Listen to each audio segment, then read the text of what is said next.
When we got there, we lodged in the place where they told us to stay. And he put a chair down and told me to put the other one. So I sat in front of him. And he told me, he said, this place we have come, he said, it's a very dangerous place. Because politicians are here. And they are against themselves. So we came to pray for one part of them. Yet the other part also wants to win. And I remember in that meeting that we went for, some people came from the United Kingdom. Some came from Lagos, so that we can all pray together, join together as a prayer team. So he told me, he said, this place is a very dangerous place, and you cannot tell anybody where you are. I couldn't even tell my wife. I couldn't tell my pastors, my staff. I couldn't tell them where I went, because the instruction says, don't tell anybody, because this place is dangerous. While we started the prayer, some of the people who were in the prayer, especially the leader from UK, he was checking the window throughout to see if anybody was listening to our prayer on who we were praying for. Meanwhile, there were security people around. It's not as if maybe we were in a bush or something. No. It was the best place in that state. But I remember the moment we got into the place, the first thing, my dad went down on his knees and started praying. Just that we arrived. So I sat down where I sat down and I was watching like, oh, wonderful. My father is kneeling down to pray. This is interesting. Program here in April, he had plaited the hair with the gold. You see now, I don't know the name of this type, but I used to call it Kolo Kolo. Meanwhile, he told me he was an assistant pastor in Lagos. How did the assistant pastor become like this? The churches today, of course, there's no teaching anymore. And even if they claim there is teaching, what are they teaching?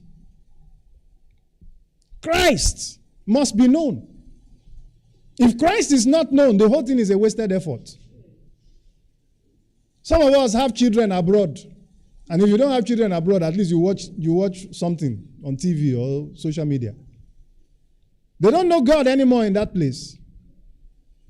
My younger brother told me 2 weeks ago. He told me the number of churches that are for sale in his area. And that before the end of the month, 15 more will be for sale. The thing was strange to me. You know, in America, they are very civilized, so they know which one will soon fold up. And he said the number is reduced to 15 because some of them actually decided to merge. That, okay, this church is dying, this church is dying. Can we combine together so that we will not quickly die? In UK, I was having a meeting with some people 2 Sundays ago. So I told somebody, one of my leaders, I said, please, go to that place, help me find out the place. They now told me to rent a hall there. I will need, the first one they found, I think they said 120 million per annum. That means you pay 10 million per month. I told the person that they should leave the place. That maybe God did not send us. Then suddenly the person phoned me and said, sir, I have found the place. So I called for the meeting. Where did you find? She sent me the pictures and everything.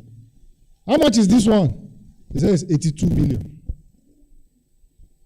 120 to 82. That means they drop, how much is it, 40 or something like that? Or 80, they dropped maybe 18 million from that former one to this one. But the difference is that this one has everything.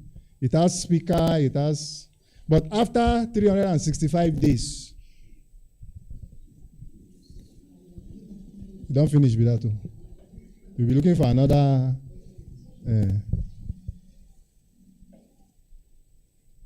Somebody say prayer. So I gathered a team of people. But God sent us to this place. God sent us to this place. Where are we going to get this money from? Suddenly, somebody called me. Sir, we heard that God sent you to... I said, yes. He said, we see that the thing is a concern for you. I said, yes. God said we should start with 15 million for you. That's the first sign I saw. The other came in, putting on a white garment. He's a white garment priest or prophet or something. He walked in, said, so I went somewhere to preach in Offa. A pastor came to the meeting. After the service, he came to me and said, Pastor, please, I want to see you. I said, what is it, Pastor? Because his church is somewhere in Idofia. His church, he built it with iron sheet, roofing sheet. Roofing sheet is the wall, is the window, door, everything, roofing sheet. So he met me in that program in Offa. I said, Pastor, please tell me what to do. He said, I am suffering. And I have fasted, and I have but I am still suffering. Told the brother. But he told me he's suffering.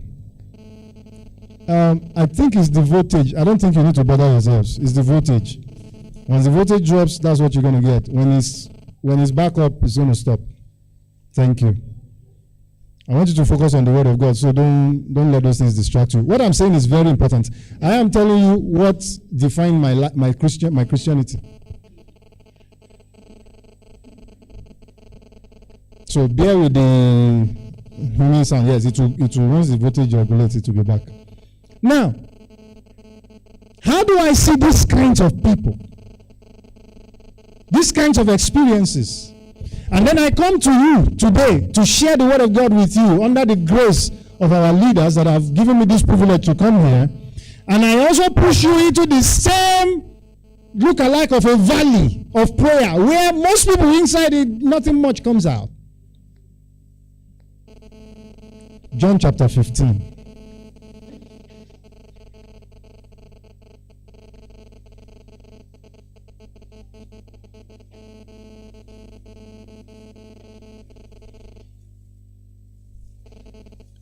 And in verse 7,